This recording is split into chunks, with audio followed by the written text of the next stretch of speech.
Sambil nyiapin sambil nerangin. Baik, selamat siang, assalamualaikum warahmatullahi wabarakatuh. Topik yang dikasih ke yang panitia kasih ke saya cyber security sama AI. Cuman sudah ngobrol sama teman-teman para penjahat yang duduk sebelah sana, sarannya lebih banyak ke AI-nya daripada ke cyber security-nya. Jadi saya akan ngomong cyber security sedikit, urusannya mungkin sekitar 5 menit, 10 menit, sisanya lebih ke arah AI. Itu yang pertama. Yang kedua, kalau ada pertanyaan atau apa-apa, silahkan ditanyain. Dari sekarang. Pokoknya kalau mau nanya, nanya. Jangan, ini boleh tanya jawaban ya? Boleh ya? Boleh ya? Oke. Moderatornya, pakai moderator Mbak Nana nggak? Pakai. Boleh. Jadi ntar Mbak Nana tolong kasih tahu saya. Kalau mau duduk sebelah sini juga nggak apa-apa sih. Anjrit banget gue. Jangan. Mbak Nana jangan. Banyak yang ngamuk nih cowok semua. Mana ceweknya ada? Ada ceweknya ada. Oke, siap. Oke, terus yang selanjutnya kira-kira gini. Saya akan ngasih lewat Pak Askari. Ini perpustakaan. Oke. Saya kasih lihat dulu perpustakaannya ya. Ini buku, nggak usah cerita dari Ono. Jadi perpustakaannya saya kasih, nggak usah cerita dari Ono. Bukunya ada sekitar, nggak tahu ada berapa, mungkin sekitar 5.000 atau 10 ribuan buku lah di sini. Lu masuk folder yang mana? Itu. Memang penjahat semua. Oke lah, ini gue kasih lihat Bitcoin. Ini buku-buku Bitcoin. Di sini juga ada blockchain. Oke, kalau mau masuk yang lebih agak intelek dikit bisa masuk blockchain. Oke, saya klik sembarangan aja ya. Saya klik sembarangan aja lah. Oh, ya ada inilah. Ini contoh. Ini for dummies, jadi rada gampang kali ya. Jadi kira-kira bukunya kayak gini. Oke. Kenapa blockchain lebih menarik daripada Bitcoin? Karena blockchain itu database-nya Bitcoin. Dan blockchain ini kalau mau dipakai buat transaksi di hotel, di mana jadi menarik. Ada paper jurnalnya, serem pakai paper jurnal. Tapi ya udah ceritanya cuma gini aja dah. Kalau lo mau nyari di sini di Google, cari Hyperledger, Hyperledger, Ledger Ono Telkom Nika. Ini ini paper. Sorry. Ini membandingkan antara Hyperledger dengan MySQL. Apa itu Hyperledger? Hyperledger adalah versi blockchain untuk private network. Kalau blockchain kan public. Konsekuensinya kita pakai public network, itu enkripsinya jadi berat banget. Konsekuensi enkripsi jadi berat banget, prosesnya jadi lambat. Kalau Hyperledger itu enkripsinya itu lebih enteng karena buat private network. Konsekuensinya prosesnya jadi cepat. Blockchain sama database mirip banget, bedanya cuma dua hal. Jadi kalau database kita kenal CRUD, create, read, update, delete. Konsekuensinya update, delete, data bisa berubah.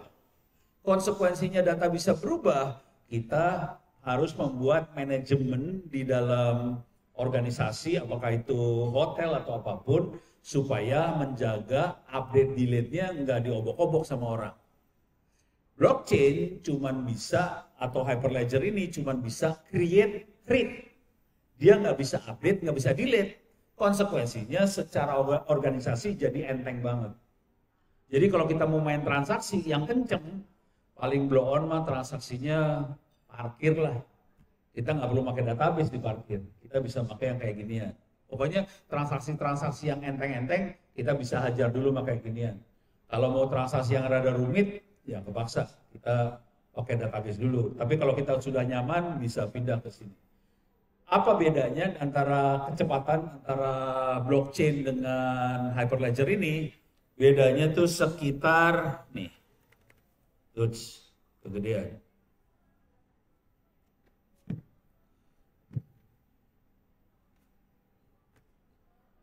Jadi sekitar 80 sampai 200 kali lebih cepat daripada MySQL. Makanya kita kalau mau seri, kenapa saya ngerjain seperti ini? Kisahnya adalah pada zaman dulu kala, Dirjen Pajak ngomong, mak dia pengen semua transaksi pajak langsung potong pajak. Yang sekarang namanya apa?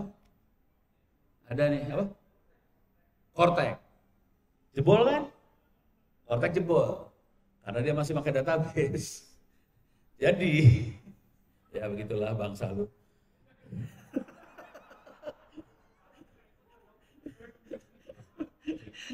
Jadi waktu itu Dirjen Pajak ngomong, gue pengen semua transaksi potong pajak.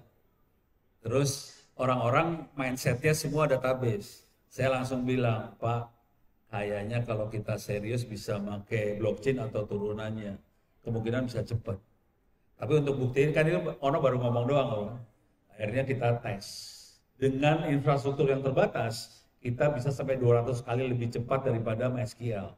Kalau kita ganti infrastrukturnya lebih serius, bisa lebih gede lagi kecepatannya. Jadi ini lebih menarik sih sebetulnya buat ini ya, menggantikan database. Cuman harus ingat ya, hati-hati. Dia cuma bisa create sama read. Konsekuensinya karena bisa di-read, itu bisa di-audit. Tapi dia nggak bisa di-update, nggak bisa di-delete. Jadi lu nggak bisa melakukan manipulasi, tidak bisa korupsi. Lebih bagus sih sebenarnya, membuat bangsa ini masuk surga. Itu, beres ya? Ini contoh aja. Ini dari database ini doang. Gila lu, gue belum ngomong macam-macam. Ini baru satu topik doang. Oke, ini beres ya? Tadi mana database gue? Ini ya, udah ya. Database udah. Ini udah. Ini tadi pengen lihat blockchain. Bitcoin gue arahin blockchain. Untuk cyber security, ini banyak banget bukunya cyber security. Bisa dilihat. Ada yang sifatnya apa hands on juga banyak banget sih yang hands on. Ini practical guide buat apa gitu ya. Kalau ini udah ngoding sih, banyak yang suka ngoding-ngoding kalau yang kayak ginian ya. Jadi buku yang level kayak ginian ada. Kalau mau masuk neraka juga ada. Di sini ada folder namanya hacking. A B C D E F G hacking. Oke. Saya kebawahin aja ya, cari yang pentest lah. P mana PP? Pentest. Nah ini buku-buku hacking yang, wah ini aja ya, AWS penetration testing. Ya biar kalau pakai AWS dihajar, kira-kira kayak gitulah. Ini kalau dilihat nanti dalamnya betul-betul ini sih, skrip-skrip kayak gitu keluar. Nah, lihat skripnya keluar gak? Oh ini screenshot, ini masih screenshot, ini keluar. Ini mulai informasinya segala macam. Nah ini udah mulai keluar private key-nya kayak gimana, bentuknya kayak gini banget. Oke, bukunya ada semua kayak gitu. Cuman untuk hari ini saya akan lebih pengen fokus ke arah yang ini sih sebenarnya. Pasti Anda semua udah sering lah dengar soal cyber security segala macam, pasti udah sering. Saya pengennya hari ini lebih ke arah AI sama machine learning sebenarnya. Ini AI. Bukunya banyak banget juga. AI bisa kita bagi-bagi secara sederhana. Mungkin yang paling terkenal hari ini dan banyak dipakai, contohnya ChatGPT atau teman-temannya. Itu kategorinya ada di sini nih. ChatGPT sama LLM. LLM adalah Large Language Model. Konsekuensinya Large Language Model, model bahasanya gede, large. Konsekuensinya large, kita butuh GPU dengan VRAM large. Konsekuensinya harganya mahal banget. Ketika kita yang lagi eksperimen di lapangan, kita berusaha geser dari LLM, Large Language Model, ke SLM, Small Language Model, supaya kita bisa pakai GPU yang murah meriah. GPU 8 GB RAM, harganya sekitar berapa? 2 juta, 3 juta juga dapat sekarang. Jadi masih oke banget. Kalau pada masih suka nge-game, pasti pakai bangsanya RTX 3050, 4050 itu bisa kita pakai buat ginian. Masih pakai. Jadi kuncinya pindahin dari large ke small. Tapi yang jadi masalah modelnya kalau bisa yang bahasa Indonesia dan cocok buat pekerjaan kita. Itu yang lumayan ribet urusannya. Soalnya belum ada orang yang bikin model-model itu, belum banyak. Kalau udah banyak, enak nih. Harapan saya sih antara siapa namanya? Kinan apa Agung apa makhluk-makhluk sebelah sana yang brengsek-brengsek itu yang pada bikin sih. Jadi kalau bisa mereka yang bikin. Terus lu pada bisa pakai. Ini ngomong global dulu ya. Oke. Tapi di samping itu, di samping AI, saya juga ada data science. Ada data science. Ini yang paling sederhana kira-kira gini. Pasti di hotel punya banyak database. Apakah data waktu registrasi lah, waktu order lah, waktu apa segala macam, database-nya ada. Gimana caranya dari data-data itu kita bisa melakukan klasifikasi. Kita bisa prediksi. Kira-kira customer arahnya kemana sih, mereka sukanya apa sih, datangnya hari apa sih, kira-kira kayak gitu. Oke, ini ngomong global dulu ya. Oke, sampai sini nggak ada pertanyaan, aman kan? Aman ya? Aman. Sekarang kita mulai masuk ke cyber security-nya dulu. Saya nggak akan terlalu masuk ke dalam. Oh ya, ini perpustakaan saya akan sumbangin ke Pak Askari ya. Ntar gimana? Jadi mereka nanti kalau pengen ngopi gimana? Ngomong langsung ke Hita Intim aja kan? Jadi kalau pengen ngopi silakan ngomong ke Hita Intim. Cuman kalau Anda lokasinya di Jawa, ngomong ke saya langsung juga nggak apa-apa ya. Kalau ke sini kasihan, ongkirnya kan panjang banget kan. Gitu ya. Ini total 500 GB.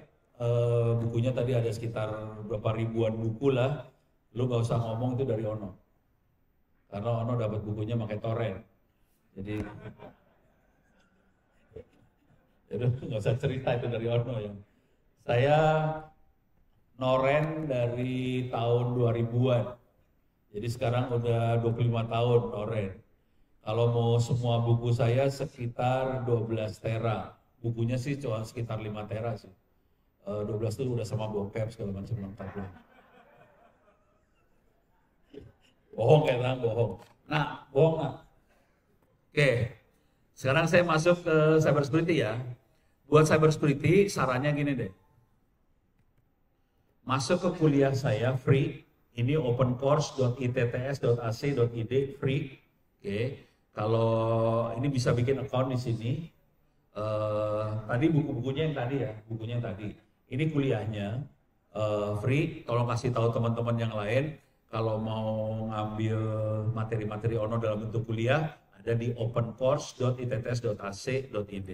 Kalau kita klik login ini ada create new account, kita bisa bikin account baru. Kalau udah punya bisa login. Oke.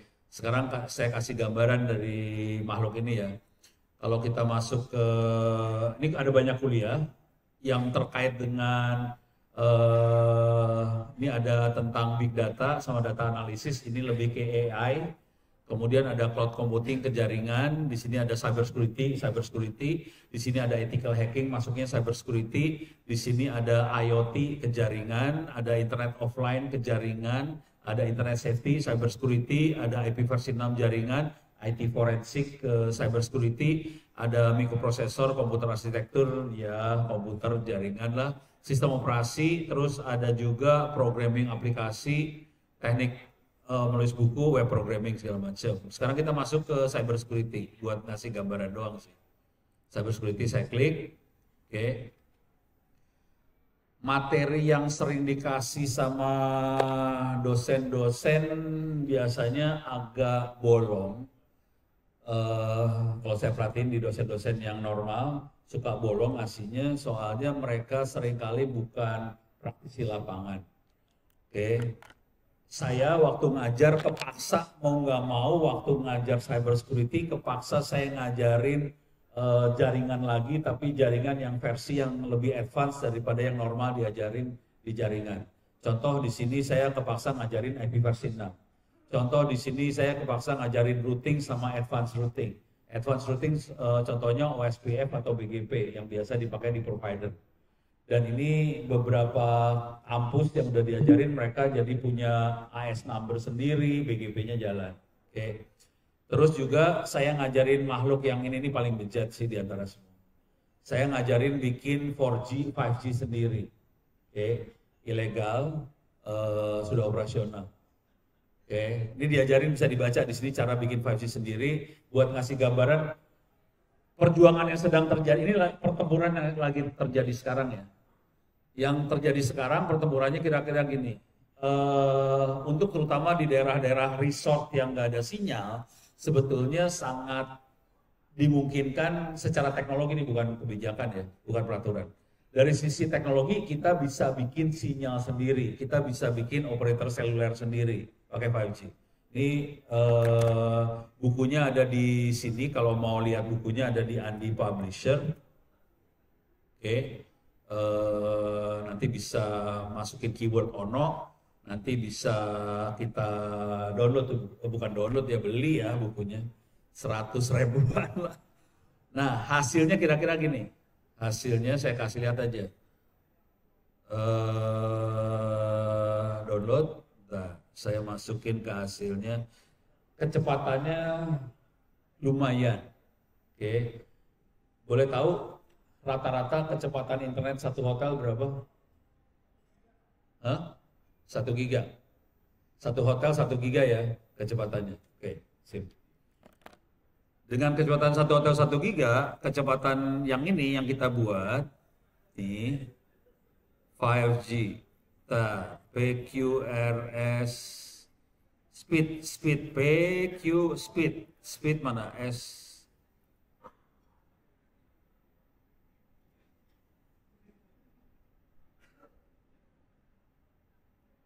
oh nggak ada, oh ini dia, ini kecepatan kita nih ya.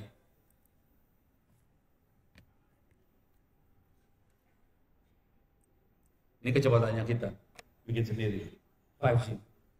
Oke. Tanpa izin dari Kominfo, frekuensinya nyolong, semuanya nyolong. Dan khawatir. Kemudian saya ngomong sama menterinya bahwa saya ngomong sama menterinya minggu lalu loh. Minggu lalu ketemu sama Bu Mutia Hafiz, gue bilangin, bangsa Indonesia bisa bikin sendiri peralatan ini, dan saya nyolong, kecepatan kita 800 Mbps. Menterinya mau ngomong apa? Stres ya menterinya ketemu sama Ono. Ini ya, beres ya, kita bisa bikin. Jadi bayangkan kalau kita bisa bikin 5G di pulau apa, tempat resort apa, sendiri. Udah, SIM cardnya sendiri ya. SIM card sendiri kepaksa. Karena SIM card private key-nya akan nempel di HP sih sebenarnya. Nanti public key-nya ada di core network, di sentral teleponnya punya seluler. Jadi mau nggak mau kita harus bikin sendiri semuanya. Kalau enggak, jadi operator seluler nggak akan minjemin atau ngasih SIM card-nya dia ke 5G yang nyolong-nyolong ini. Kalau enggak, handphonenya jadi bisa roaming seenak jidat. Jadi kepaksa kita bikin semua sendiri. Oke, tapi nggak susah sih, semuanya open source, semua gratis sih sebenarnya. Beres ya? Oke, setelah ini bisa, kok ada gambar kayak gini ya? Kok masuk ke Sesko sih? Gue mau masuknya ke Andi, kok jadi Sesko? Wih, salah, ngaco nih. Andi Publisher, andipublisher.com. Kok jadi Sesko TNI sih? Wah, kacau ini.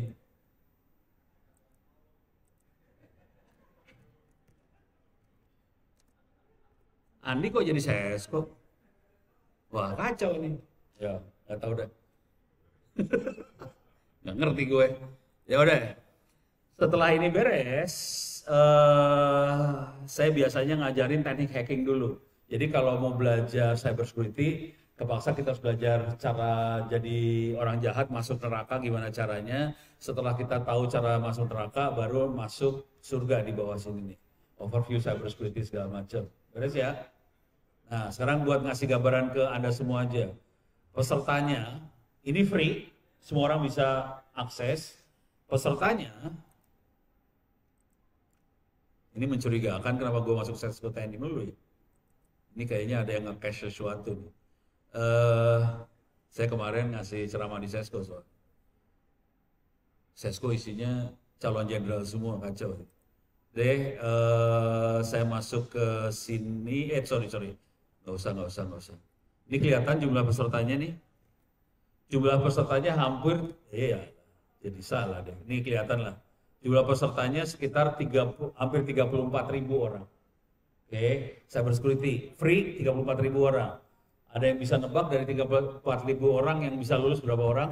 Ini ujiannya boleh berkali-kali, boleh nyontek, boleh copy paste ke Google, boleh nanya teman sebelah, boleh ngerjain ujian barengan, boleh apa aja suka-suka lu.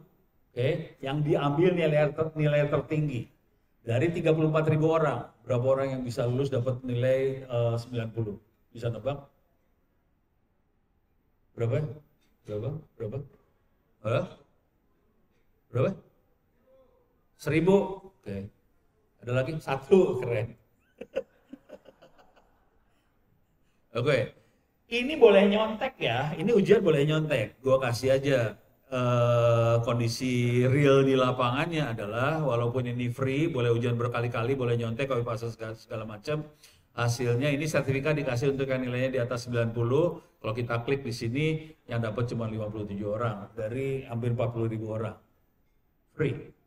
Oke. Jadi kondisi realnya bukan masalah teknologi yang Anda lihat dari tadi Nokia apa segala macam, bukan.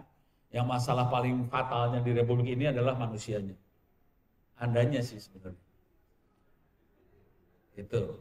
Ini saya buka lagi rahasia.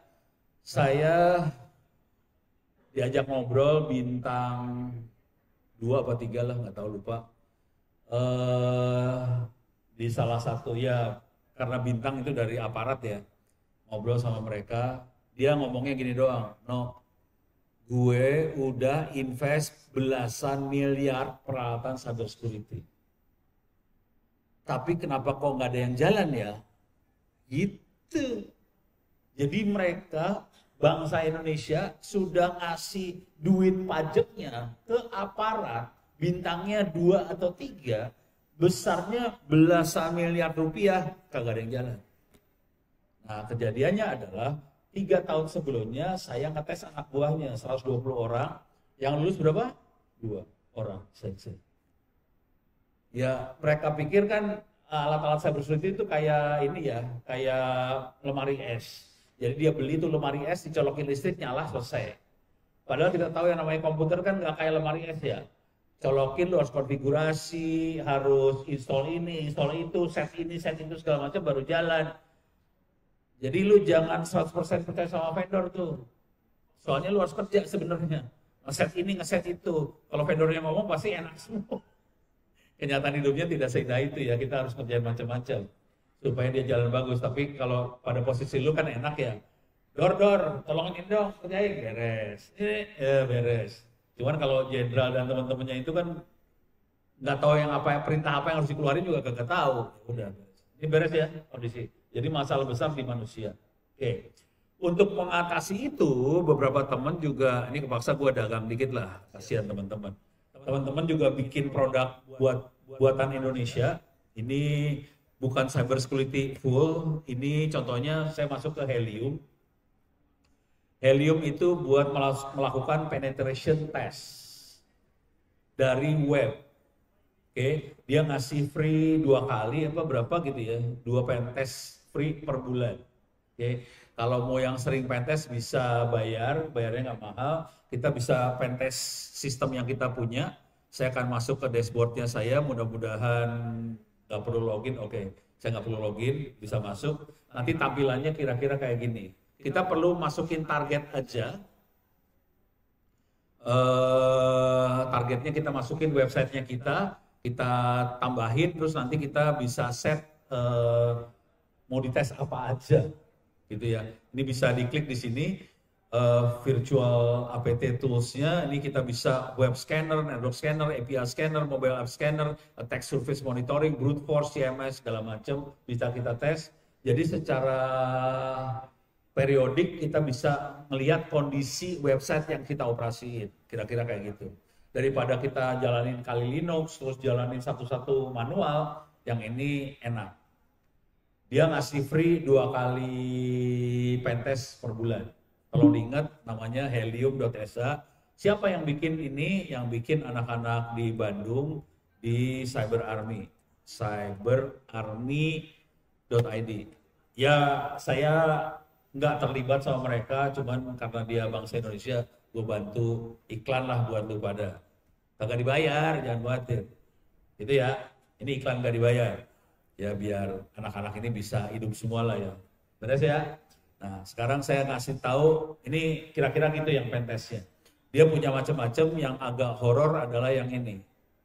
Berapa orang di sini yang sering masuk ke dark web? Serius nih orang baik-baik semua? Serius? Nggak pernah masuk dark web?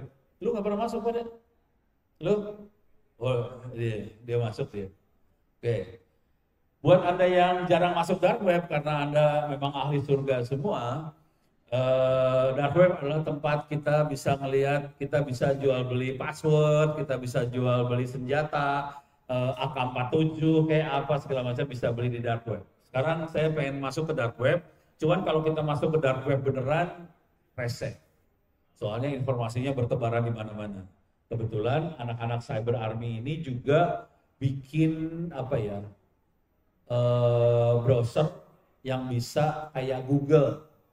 Kan kalau kita mau nyari sesuatu di Google, padahal sebenarnya informasinya kan tersebar di banyak website. Si Cyber Army ini juga bikin kayak Google buat dark web. Dia kasih nama Dark Radar. Nih. Ini saya pengen ngasih lihat betapa parahnya kondisi keamanan di Indonesia sih sebenarnya.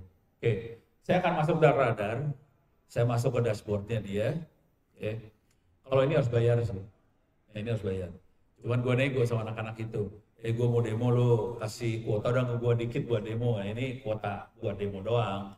Oke, kita akan masuk ke dark web. Ini ada tulisan dark web. Kita masuk dark web. Ini agak berbahaya. Soalnya bisa nyentil perusahaan yang kena. Tapi belum tentu benar informasi dark web ini, kadang-kadang nipu. Jangan khawatir. Oke, sekarang saya masuk sini ya.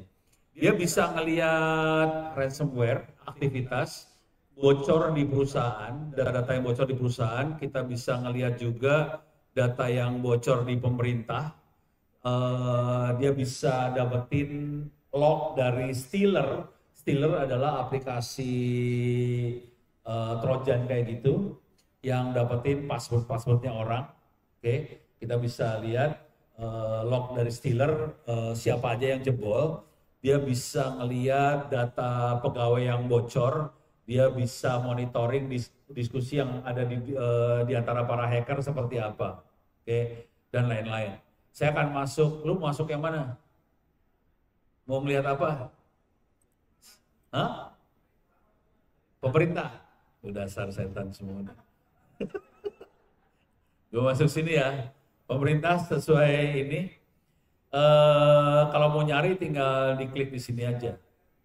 Keywordnya apa? Paling gampang keywordnya Indonesia sih. Indonesia. Oke. Cuman saya akan masukin ke history. Ini historinya, kita bisa select historinya. Ini history tanggal 14 Juni. Jadi udah agak lama sih sebetulnya. Ini history tanggal 14 Juni. Ini yang jebol. Database mahkamaagung.go.id tanggal 18 Mei.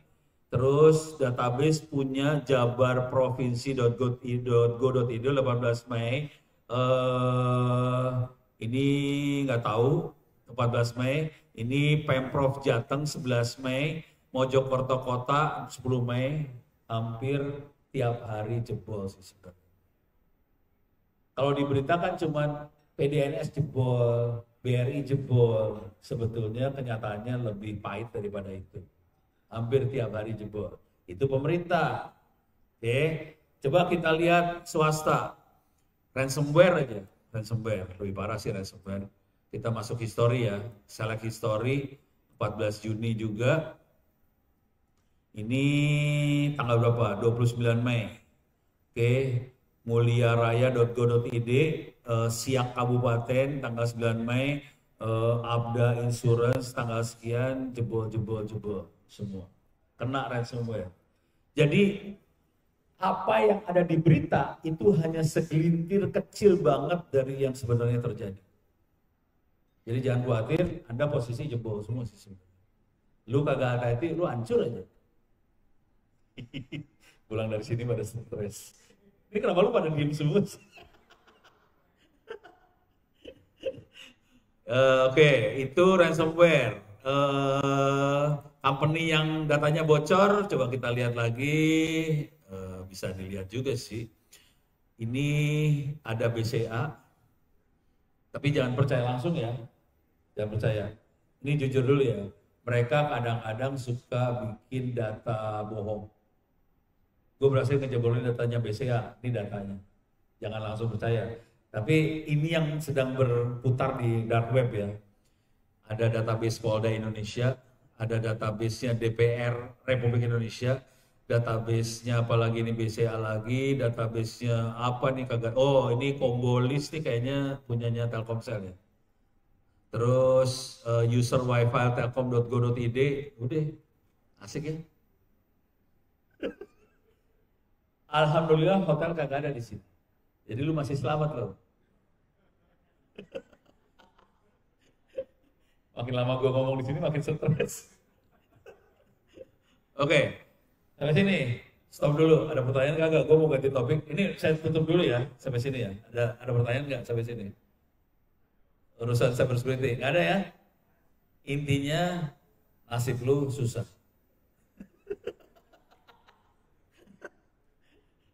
Oke, beres. Cyber security beres ya. Sarannya harus hati-hati. Yang terjadi di dark web tuh kacau banget sih sebenarnya. Jadi yang ada di media hampir sedikit sekali.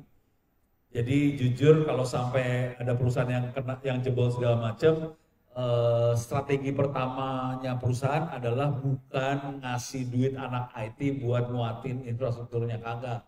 Jadi kalau sampai jebol, strategi pertama di perusahaan adalah tutup semua berita, jangan sampai berita bocornya keluar. Itu doang sih sebetulnya. Jadi bukan urusan IT-nya. Sesudah itu baru mulai dia kasih duit tuh anak-anak IT-nya supaya firewall-nya lebih kuat dan sebagainya.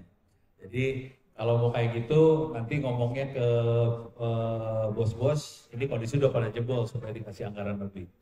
Gitu ya, beres ya. Kalau mau lebih geblek lagi bisa gini caranya sih. Saya akan masuk ke folder cyber security. Itu ada di ini nih, materinya ada di sini ya. Di s.id, mudah-mudahan udah pada akses semua. s.id/free-owp-ebooks. Ini folder di Google Drive. Ada, jadi alamatnya s.id/free-owp-ebooks. Terus di sini ada, bentar, di atas berarti. Ini ya, ini ada yang cyber security for C-level. Ini ada cyber security for C-level. Kalau kita klik di sini, ini slide buat C, maksudnya CEO, CIO, apa gitu ya, level C. Oke. Nah, kalau kita turun ke bawah, di sini turun ke bawah, di situ akan dikasih lihat ininya sih. Nah, lama juga ya turun ke bawahnya ya. Intinya tolong dilihat ancamannya kalau sampai data pribadi jebol. Di sini ada ancamannya sih. Oke. Nah, bisa nggak gua? Oh, salah, mundur lagi. Ini, lama banget ya. Mendingan pakai ini aja ya. Ada sih di sini sih sebenarnya. Di komputer gue juga ada. Oke, cyber security ABC. cyber. Ini dia cyber security. Terus tadi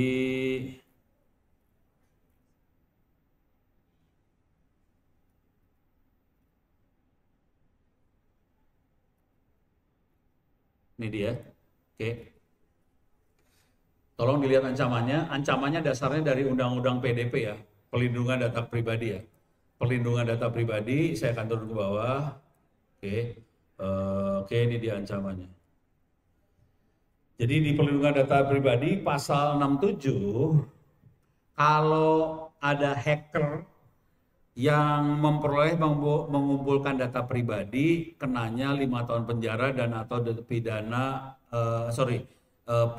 pidana 5 tahun penjara atau denda 5 miliar. Itu kalau perorangan.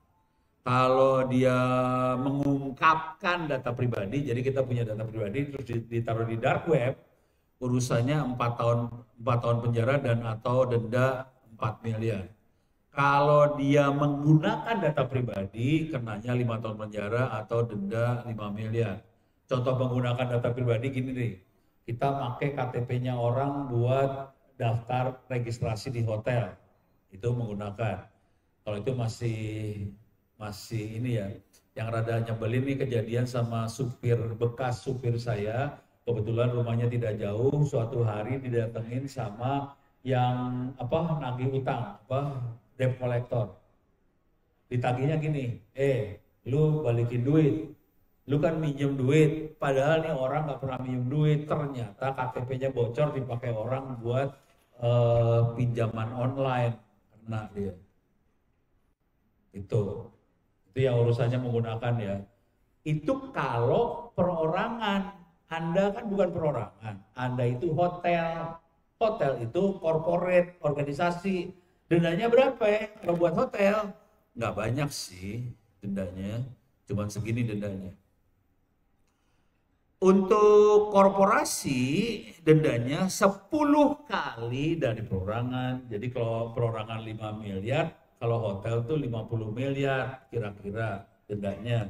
Plus perampasan keuntungan dan atau harta kekayaan yang diperoleh. Plus pembekuan seluruh atau sebagian usaha. Plus pelarangan permanen melakukan perbuatan tertentu.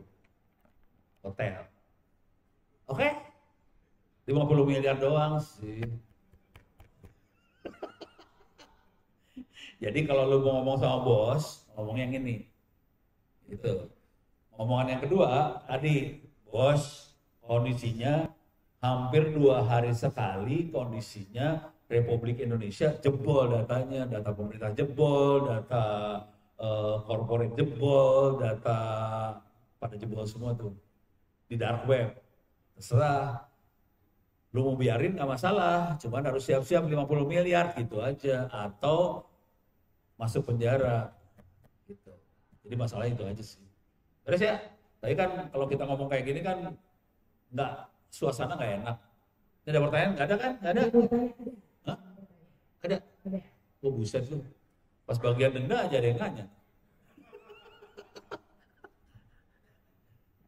Baik, terima kasih Pak. Saya terusin ya Pak dari Yono Manado. Nah, saya dari Manado juga. Ya. Saya dari Manado tadi malam. Oke. Ya. Nah, kenal ya Pak, saya terusin Pak. Ini sangat menarik sekali setelah saya beberapa baca, tapi tidak semua seputar yang disuruh oleh Pak Ketua, Pak Asgari. Jadi saya itu coba mereview kalau kita selaku dari responsibility menyimpulkan dari beberapa referensi buku yang Bapak Asgari itu yang jadi pertanyaan di beberapa peneliti itu, terus buat apa saya punya firewall kalau masih buka? Buat apa? Kita punya firewall di properti kalau tiba-tiba ininya kena hack, ininya kena hack. Bahkan di government pun juga kena. Oh. Ya, oke.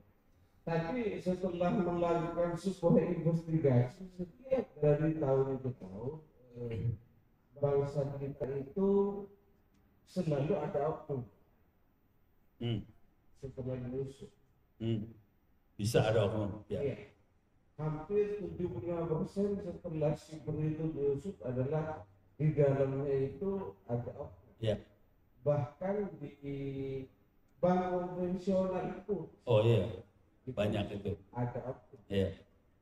Ya, jadi terutama saya juga merupakan sebuah korban itu ini ya, Pak. Jadi sedikit tidak apa-apa. Oke, jadi dari sisi berkeamanan ya Pak, Ya. itu bagaimana mengantisipasi itu Pak? Yang oknum segala macam. Iya. Oke, saya bagi dua ya. Terus kemudian yang terakhir begini. Ya. Ini tolong diingatin ntar, gue suka lupa pertanyaan soalnya. AI itu kan sebenarnya artificial intelligence kecerdasan buatan manusia. Ya. Bisa nggak kecerdasan manusia itu menggantikan manusia? Oke. Sip. Jawab singkat dulu yang terakhir. Kenapa saya mengatakan demikian? Semua teman-teman IT di sini semuanya untuk saat ini adalah ketergantungan adalah terhadap browser. Iya. Pernah tidak kita berpikir kita ketergantungan kita terhadap browser itu password dan lain sebagainya? Kita semuanya SOP khususnya kita ada yang namanya SOP diwajibkan setiap 3 bulan harus ganti password. Iya. Bukan hanya password, harus ada passwordnya yang bersifat ada simbol. Ya.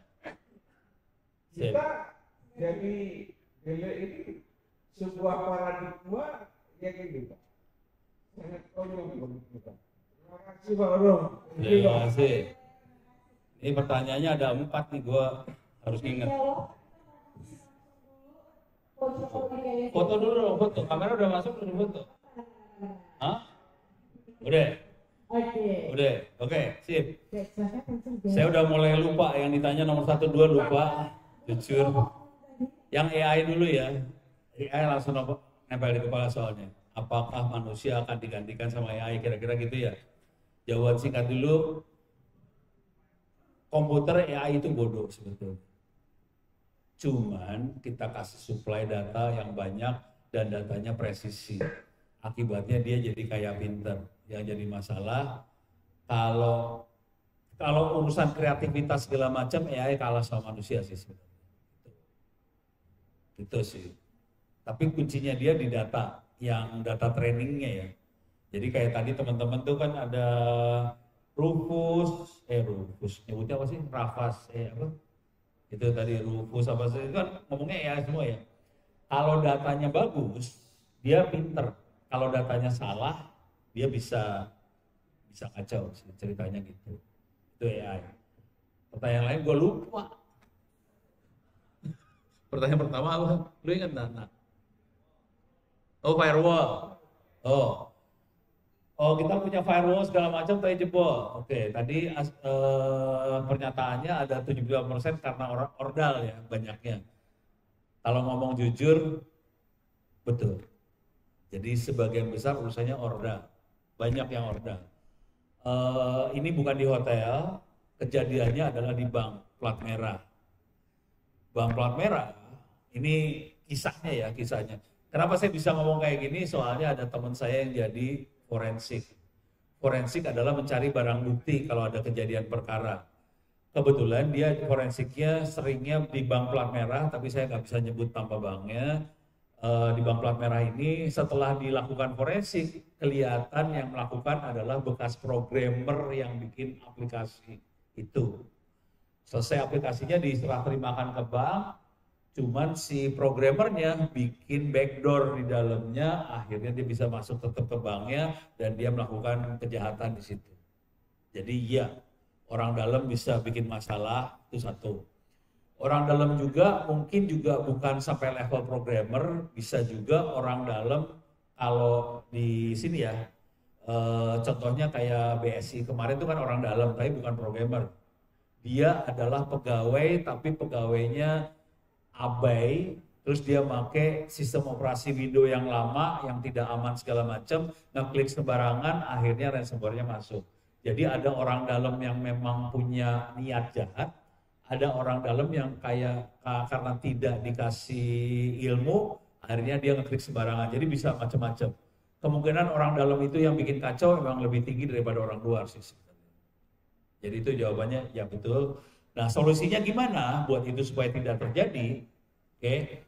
Solusi yang biasanya kita pakai adalah kita harus audit sih sebenarnya. Audit ISO 27.000 ya. 27.001 audit, tapi audit serius ya. Jangan audit yang asal dapat sertifikat. Kalau yang serius memang akan dilakukan pentest segala macam. Ini saya ngobrol sama teman-teman yang auditor. Ini temannya auditor ya, yang mengaudit.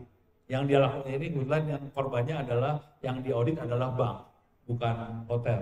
Yang dia lakukan sama auditor tadi adalah dia pura-pura jadi teknisi. Masuk ke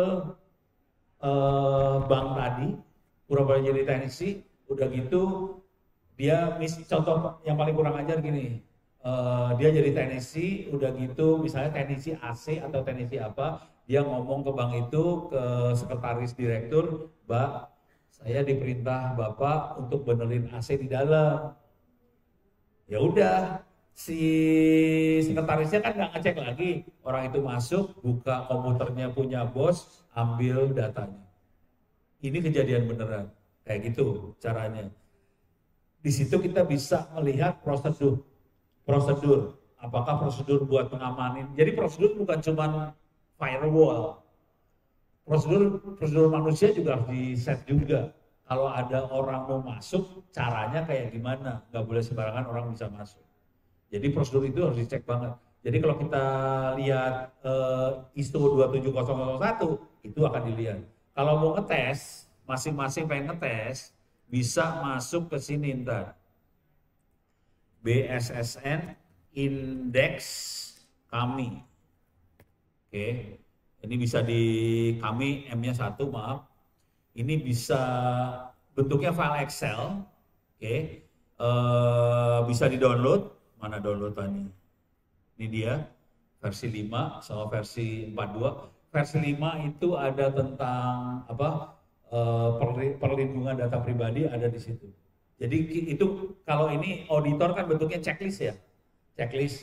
Ini udah ada belum? Ini udah ada belum? Ini udah ada belum? Ini udah belum? Dan ininya itu biasanya dokumen. Dokumen ini ada nggak? Dokumen itu ada nggak? Dokumen itu. Kalau cuma sampai level itu gampang bikinnya, pakai ChatGPT juga keluar semua dokumen. Yang seru adalah dengan dokumen itu diimplementasi apakah enggak. Nah itu auditor yang benar harus ngecek diimplementasi benar apakah enggak. Nah itu harus dilakukan, itu yang berat sih. Itu beres ya. Jadi solusinya audit sih sebenarnya. Firewall dibutuhkan, audit dibutuhkan. Yang jadi masalah besar sebenarnya bukan firewall nih, jujur. Teknik serangan hari ini agak susah dideteksi pakai firewall normal. Oke.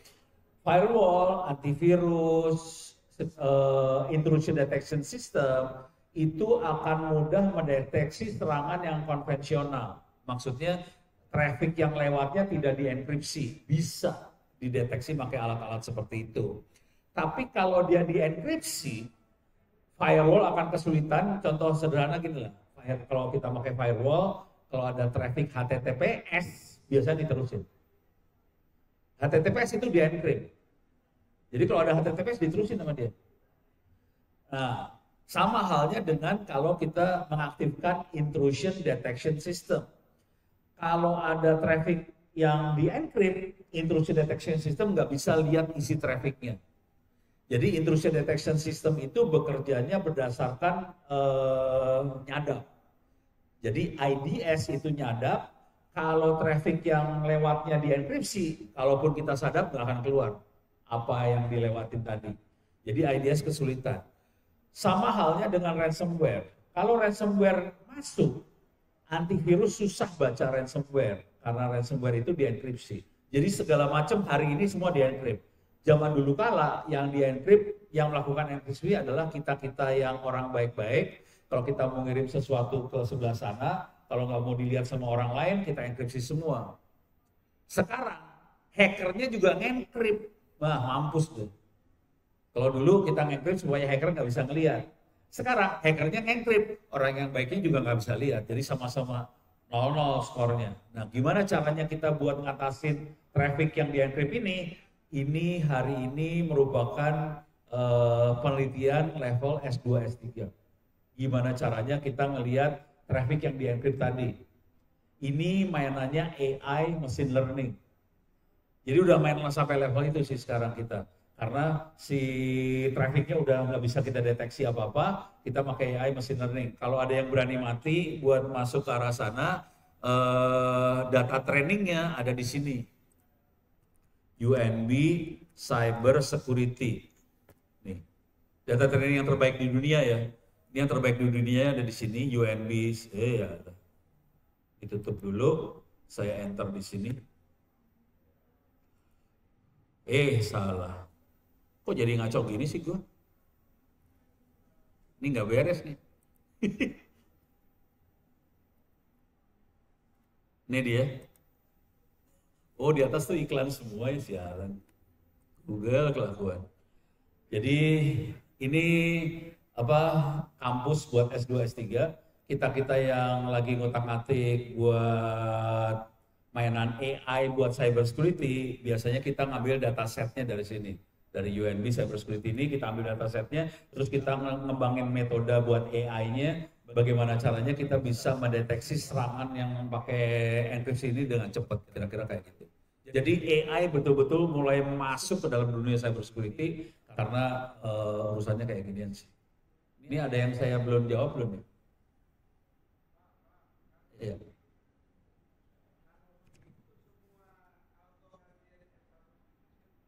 Nah, kurang denger. Gimana?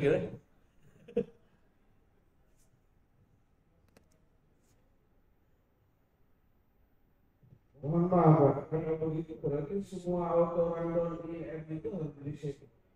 Auto rundown dot. Oh, auto run yang di Windows. Oh, alah. Nggak harus di auto run sih sebenarnya. Jadi kalau ngomong jujur, sebenarnya si Trojan sering kali nggak ngeliat itu sih. Dia masuknya ke VB-Run, Visual Basic Run, masuk ke situ. Jadi nggak harus di auto run sih. Mungkin balik, kita pakai bermain kontak. Ya, iya sih. Kalau mau aman, ini kalau mau aman ya Pak ya. Kalau mau aman, ini jujur, saya tidak pakai Windows. Kalau kita lihat kan nah kuncinya sih itu sih saya tidak pakai Windows. Jadi kuncinya di sana. Ini ada informasi tambahan aja ya, teman-teman di Kementerian buat Kemhan, terus BSSN, terus Kominfo, naga-naganya sedang berjuang supaya semua komputernya yang dipakai pemerintah tidak pakai Windows. Mereka akan pindah ke open source, urusannya security sih. Tapi bukan security sih, urusannya masalah kedaulatan. Soalnya mereka hari ini, terutama Kominfo kemarin komplain ke saya, dia harus membayar hampir 7 triliun rupiah untuk lisensi aplikasi buat blokir situs porno. Jadi masalahnya bayar duit. Kalau lisensi ketinggian, nggak sanggup pemerintah bayar, masa duit rakyat dipakai buat bayar gituan kan akhirnya mereka akan pindah. Jadi salah satu yang besar adalah lisensi, yang kedua security. Gitu ya Pak ya. Terima kasih. Oke, saya pindah topik ya. Atau masih bisa bertanya lagi? Masih ada yang bertanya lagi? Kita masuk ke area AI dulu ya biar ada. Dulu. Kalau masuk ke AI nggak apa-apa ya. Aku masukin ke AI dulu, itu urgent nggak? AI-in aja ya. AI, nanti tolong ditanya di wilayah AI. Oke, baik, silakan yang bertanya. Soalnya gue punya waktu berapa menit lagi, gue stres ya. 30 menit lagi. Hah? 30 menit lagi. 30 menit lagi, stres kan gue. Nah, buat teman-teman semua, kalau bisa download makhluk ini nih. Makhluk ini ya, masuk ke s.id/free-owp ebooks. Kemudian di bawah sini, saya masuk ke sini dulu. Free OWP ebooks. Oke, nanti di dalamnya ada beberapa buku AI, tapi juga ada cyber security, hacking juga ada. Tapi ini buku-buku yang saya tulis ya. Kalau buku-buku yang bukan saya tulis, nanti harddisk saya kasihin ke Pak Askari. Oke. Nah, ini kok kayaknya nggak nyambung sih. Oke. Nah, buat AI ada dua jenis AI besar. Satu adalah AI yang konvensional, machine learning dan teman-temannya. Satu lagi adalah ChatGPT, kira-kira gitu. Oke. Nah, untuk yang machine learning dan teman-temannya itu ada, kenapa jadi tinggal dikit buku gue? Oke. Oh, loading.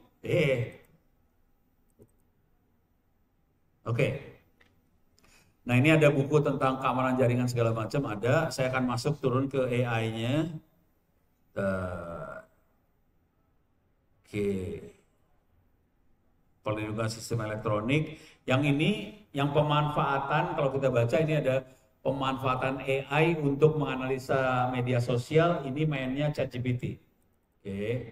Ini ChatGPT banget. Ini buka rahasia dikit lah. Download. Ya udah, jangan di-download agak gedean. Jadi ini pemanfaatan AI untuk menganalisa media sosial. Nanti saya ceritain. Saya ada buku satu lagi adalah implementasi. Nih, buku pegangan implementasi AI. Kalau ini lebih ke arah machine learning. Nih, untuk operasi UMKM. Jadi kalau buku yang ini, yang implementasi AI ini, kalau kita punya file Excel, database dari front desk, segala macam, kita bisa melakukan analisa dari bentuk tabel. Kalau yang analisa AI pakai media sosial, kita pakainya ChatGPT. Oke. Saya akan kasih overview sedikit aja ya, contoh. Tapi kalau nanti dibaca di sini nih tekniknya lumayan, panjang. Tapi tekniknya lumayan, software yang dipakai semuanya free. Saya kasih yang machine learning dulu dikit ya. Softwarenya pakai ini, Orange Data Mining. Ini Orange Data Mining free, bisa kita download.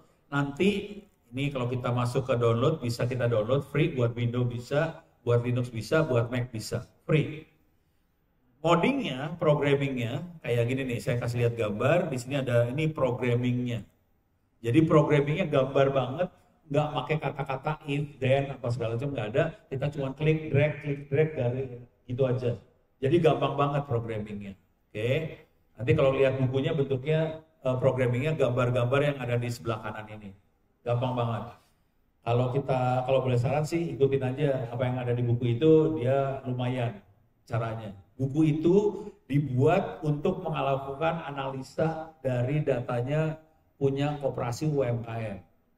Jujur waktu itu saya ketemu sama menterinya langsung, dia punya data sekitar hari ini sekitar 30 juta UMKM. Yang jadi masalah, mereka nggak tahu gimana cara analisanya. Saya kasih lihat contoh datanya aja ya. Ini saya kasih lihat contoh datanya. Contoh datanya kira-kira kayak gini. Saya kasih lihat. Tapi kira-kira kalau Anda ngelihat data yang ada di front desk, kira-kira samalah pusingnya ngelihatnya. Ini saya masuk ke Orange, terus masuk ke datanya punya UMKM. Ini UMKM Bekasi. Jadi saya nggak dikasih 30 juta data UMKM, nggak dikasih. Pas saya minta, dia cuma ikhlas ngasih 1000 data UMKM di kota Bekasi. Udah gitu total kolomnya dia ada 200, saya cuma dikasih sekitar 30-an. Jadi saya dikasih sampel kecil dari data itu. Kalau Anda melihat data seperti ini, pasti di data-data registrasi kan bentuknya kayak gini doang kan?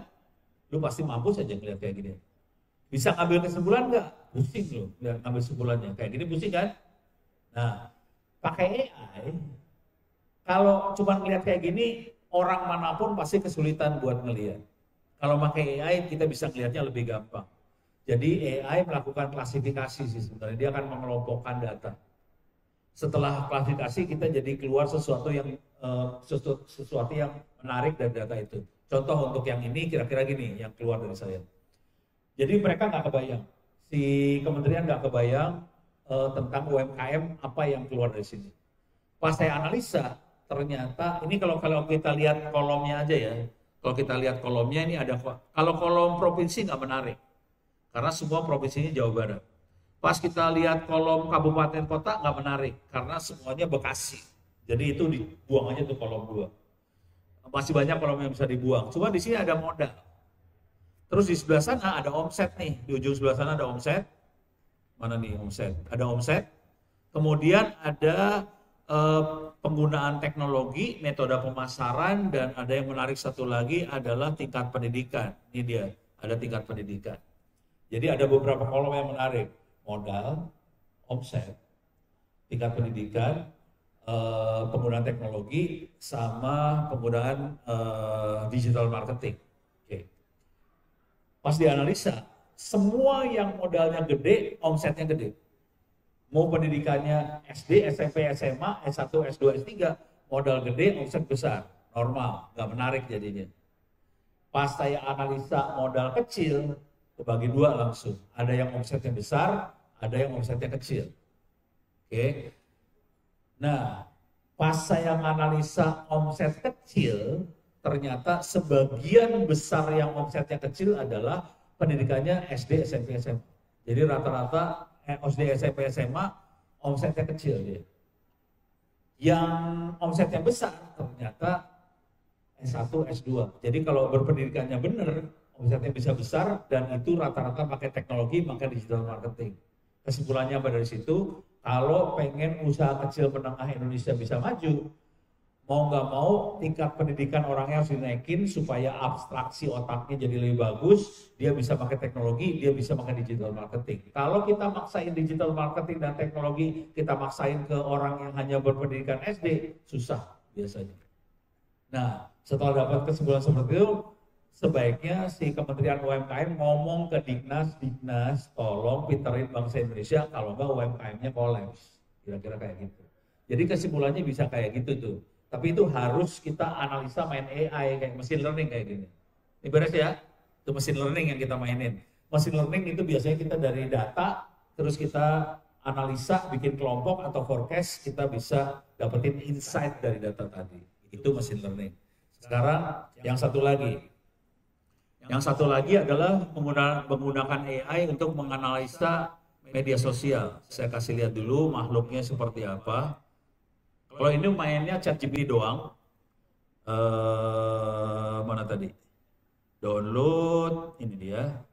Saya akan masuk ke Ono, nih ya. Saya naik ke atas. Ini pemanfaat AI untuk analisa media sosial, media online, chat, langkah, tahapan, strategi untuk pimpinan. Kenapa buat pimpinan? Soalnya buku ini yang mesen. Jadi ceritanya gini, saya diundang sama TNI, tepatnya Panglima. Mereka minta tolong, bisa enggak ngajarin supaya kita bisa melakukan analisa media sosial dibantu AI. Lu bayangin, ngajarin petinggi, ini saya duduk kayak gini, depan saya itu bintangnya 234, depannya Ono nih, bintang 234, yang ngajar bintang 7 langsung.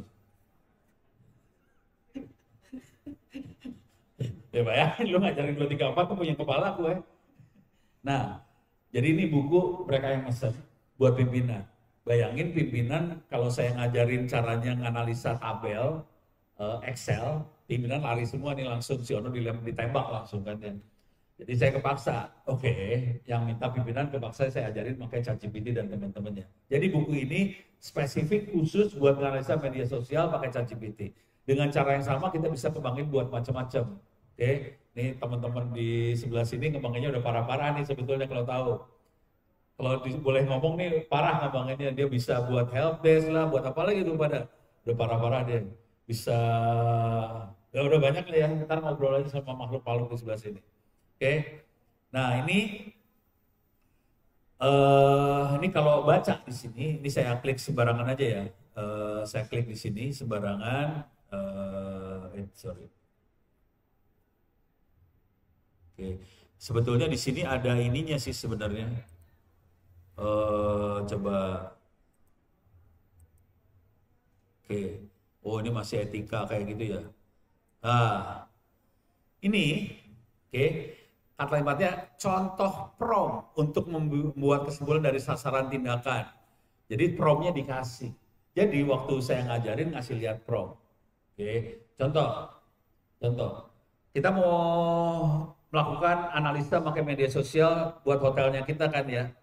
Bisa, kan gampang banget sebetulnya yang kita lakukan. Masuk ke ChatGPT. Ada hotel yang mau jadi korban nggak ya?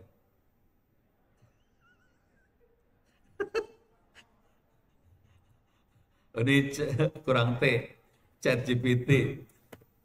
Oke. Atau apa ya? Kan tinggal masukin aja kan. Bagaimana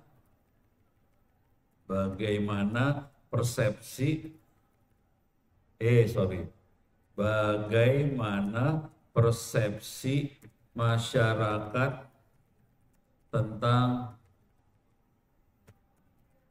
hotel apa ya? Sahid aja ya. Sahid Jakarta, biar lu gak ada yang marah kan. Kalau hotel Anda kan ngamuk-ngamuk ntar. Udah, kita enter kan keluar. Langsung keluar kan. Karena dia searching ke web, terus kita bisa ngelihat komentar orang tentang hotel tadi kan. Jadi sederhana ini sih tekniknya. Oke, kesimpulannya apa segala macam. Oke, kalau yang kita kerjakan kira-kira gini. Misalnya, ini ngomong jelek ya, hal apa yang jelek ya, udah jelek aja ya, yang ada di hotel. Cari dong hotel korban di Jakarta enaknya apa? Hah? Gak denger gue. Apa Yon? Ultra. Oh Sultan. Oh iya Sultan ya. Oke. Dari Hotel Sultan di Jakarta. Oke. Jadi dia fokus pada yang jelek-jelek yang diposting sama orang di media sosial. Tuh. Dapat semua kebersihan dan hama. Buset, kecoa di kamar mandi, tempat tidur, kasur tidak nyaman. Nah, langsung dapat deh beres. Oke. Ringkasan kekurangannya apa? Udah dapat nih. Nah, biasanya kalau cara yang paling global bisa kayak gini juga sih. Tinggal giniin aja kan, klik kanan copy. Terus berikan saran, strategi, dan langkah plus tahapan yang harus kita lakukan untuk mengatasi hal ini. Titik 2, paste tadi hasilnya kan. Udah, dia kasih tahu lagi strateginya seperti apa. Revisi fisik, standar layanan, memenuhi tamu, keluar semua. Jadi kalau waktu kita sebagai orang IT, jadi kita bisa ngasih masukan ke bos atau makhluk-makhluk yang ada di media sosial. Hotel kita kayak gini bos. Jadi sebaiknya langkahnya kayak gini. Ini tahapannya keluar loh. Oke. Kalau di TNI saya lebih parah sih.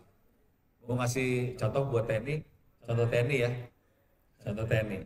Ini bisa kita pakai untuk HRD, SDM.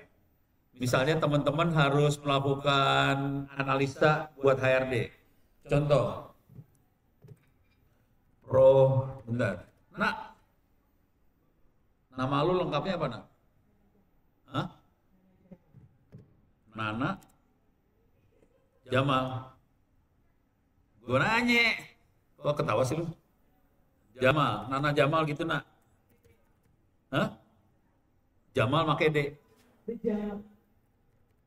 D? Jama gitu. Jama. Oke. Misalnya kita pengen profiling Nana Jama. Misal doang, ini contoh doang. Paling enak kan gue ngasih contoh lu. Oke.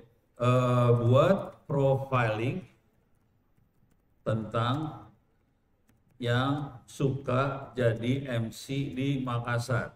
Itu kan? Ntar tolong kasih tahu bener apa kagak dia ya. Supaya lebih keren lagi saya klik aja tuh search web. Oke. Enter. Oke, kita lihat hasilnya seperti apa, hasil analisa dari media sosial yang dilakukan oleh ChatGPT. Kalau saya lagi kerja bener, ini muka lu bukan sih? Ya bener. Asik. Ini loh, bukan nih kayaknya. Oh, oh podcasternya. Nama Jamal alias akun IG-nya Kirei Hana 2. Betul. Profesi presenter Anyus TV Makassar, MC event dan pelatih public speaking. Oh, pantas bagus banget ngomongnya ya. iNews Malam Petang Makassar, bener kakak, olahraga, betul. Live sporting ini segala macam kompetisi dan gaya public speaking dan stamina tinggi ya bener tadi loncat-loncat ke kiri kanan hebat banget ya. Terus membuat suasana hidup di atas panggung, personal branding gitu. Follower 4.800 lebih kayaknya sekarang. Oke. Nah, ini dia. Weh, di sini cakep. Oke, kelebihan versi keluar kayak gini langsung. Jadi kalau kita mau nge-hire orang, tinggal profiling orang ini keluar. Jadi orang HRD udah enak hidupnya sih sebenarnya. Nah, tinggal tugasnya ada sebenarnya sederhana banget sih kalau mau bantuin HRD ya, mau HRD. Kalau orang HRD harus ngerjain ini manual kan capek. Jadi ngomong sama orang-orang yang bisa bikin ChatGPT lokal, nanti waktu kita evaluasi segala macam, langsung datanya bisa di-search sebagai data sekunder keluar di layar itu juga. Buat bikin server ChatGPT lokal nggak susah. Bentar. Ini Kinan sama ini lu bikin pakai apa? ChatGPT lokal. Hah? Lu bikin ChatGPT tadi pakai apa? Servernya apa? Mesinnya apa? Hah? Virtual. Oh, dia pakai virtual. Dia pakai mesin virtual di internet ya. Oke. Saya sama anak-anak di kampus kita bikin ChatGPT lokalnya pakai ini nih. Jadi jujur kita dapat server-server bekas dari data center dibuangin, data server dibuangin, kita copotin ininya Xeon GPU-nya, CPU Xeon-nya dicopotin, terus kita beli motherboard yang bisa dicolok CPU-nya pakai Xeon, tapi ada slot GPU. Jadi motherboardnya kalau nggak salah X99 tuh yang nggak pakai brand ya. Jadi beli motherboard, colokin itu, terus RAM yang nggak dipakai kita colokin juga. Habisnya jatuhnya sekitar 20 juta. Jadi ChatGPT. Jadi kalau orang-orang ini udah mainnya lebih ganas lagi daripada saya. Saya bikinnya saya kasih lihat sedikit cara bikinnya ya. Oke. Masuk sini Ono Center. Ini websitenya namanya onocenter.or.id. Cara bikin server ChatGPT lokal. Masuk ke LLM, Large Language Model, di enter. Oke, di sini bagian bawah sini ada pakai Ubuntu 24.04, pakai Olama, pakai OpenWeb IO, pakai Docker. Cara bikinnya kalau ini saya gedein lah biar kebaca lebih enak. Oke. Ini makhluknya, Ubuntu-nya 24.04, Olama, OpenWeb UI, salah bukan IO, UI. Terus full Docker, kalau kita klik di sini, oke, cara bikinnya kayak gini aja nih. Install Docker, kemudian install buat support buat NVIDIA. NVIDIA yang kita pakai, kebetulan kita nggak punya duit, jadi NVIDIA yang kita pakai adalah RTX 3060. Memorinya 12 GB. Harganya sekitar 4 juta. Gitu ya. Jadi card buat gamer, kita pakai buat ChatGPT lokal. Terus kita install Docker buat ininya, NVIDIA buat support NVIDIA-nya. Oke. Nah, kemudian ini kita restart Docker-nya biasa. Terus ini buat ngecek apakah si Docker-nya udah masuk atau belum. NVIDIA-nya ke dalam Docker udah masuk belum. Setelah Docker masuk, kita cuma install 2 aplikasi. Yang satu adalah ini Olama. Yang satu lagi adalah Web UI. Jadi 2 aplikasi itu diinstal. Ini nginstallnya tidak pakai Docker normal, kita nginstallnya pakai Docker Compose. Diinstal dua-duanya, masuk dua-duanya, kemudian saya nginstall lagi ini di sini. Model. Kalau di ChatGPT kan modelnya ada model O4 apa segala macam. Ini kita bisa masuk ke Olama, kita bisa list modelnya apa aja yang sudah tersedia, biasanya kosong, nanti kita full ngambilin model-model ini. Oke, model-model ini ada plus minusnya masing-masing. Model ini bisa di-download dari sini, bisa dilihat lah keterangan tentang model ini di olama.com library. Jadi kalau kita bisa masuk ke olama.com library, ini ada DeepSeek, ada Gemma, ada Qwen dan sebagainya bisa dipakai. Cuman teman-teman ini Kinan sama siapa nama lu, lupa lagi gue. Hah? Agung. Kinan sama Agung ini dia bikin, lu udah nggak pakai ini kan? Pakai N8N atau berapa sih tadi lu pakainya? N8N. Hah? Kalau yang untuk internalnya pakai N8N, tapi untuk produksinya pakai Gemma. Oh, ininya Gemanya ya? Ya, tapi di fine tuning. Oh, lama berarti? Ya, lama tapi di fine tuning. Di fine tuning lagi. Fine tuning lagi artinya modelnya dirubah sama dia. Ya, supaya lebih bagus lagi. Jadi dia pakai Olama, ini yang production ya. Olama production, pakai Qwen.